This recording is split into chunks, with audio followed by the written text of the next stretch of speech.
So in a previous video, I talked about how this idea of forming, storming, norming, performing is a myth. That's not actually what happens in workplace teams.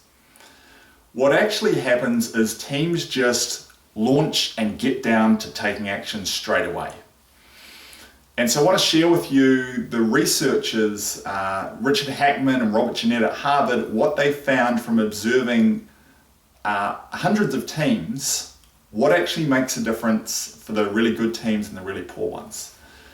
Now, the single most important phase that they believed made the difference was just one point in time, and that was the launch. They found that what happens right at the start endures over a long period of time for that team. So if things are sloppy and chaotic right at the start, that becomes the norm for the team all the way through. If things are disciplined, precise and clear, those norms form and endure over time. So as a leader, the single most important thing you can do for your team is launch it well. So what does that mean? So it means three main things. As they observed these teams, they found the leader did three things really well. The first was the leader needs to clarify, and this one sounds sort of weird, who's on the team. What they found was a lot of teams they observed were underbound. And what that means is it wasn't clear who's in and who's out. Now you might think everyone knows who's on the team.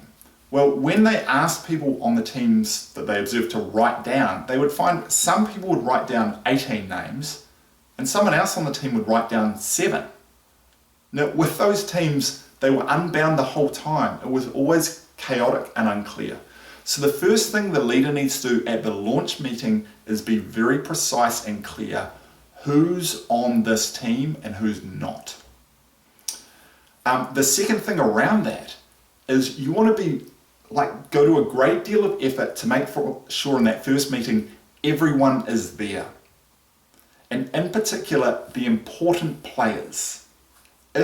What they found is if important people are missing in that first meeting, it sort of feels like we haven't really launched yet. We're sort of just stuttering forward. We don't know what Harry thinks about this or Mary thinks about that. Get everyone there, even if it has to be virtually or on the phone, gather people for the launch meeting. The second thing these leaders did really well is they made it very clear of what is our purpose, what are our goals? What are we here to do? So you've got to be crystal clear so that everyone at the end of it can all say the same thing, all the arrows are going in the same direction. And the third thing which needs to be very clear is what is our initial approach? What are we all going to do to get started? And all of that needs to be concise and clear.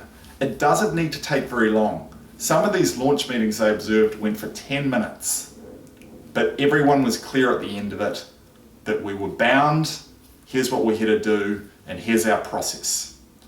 The only other tip for you as a leader is they found there were different leadership styles you could use, but the one thing which caused problems for a team was around the leader's control issues.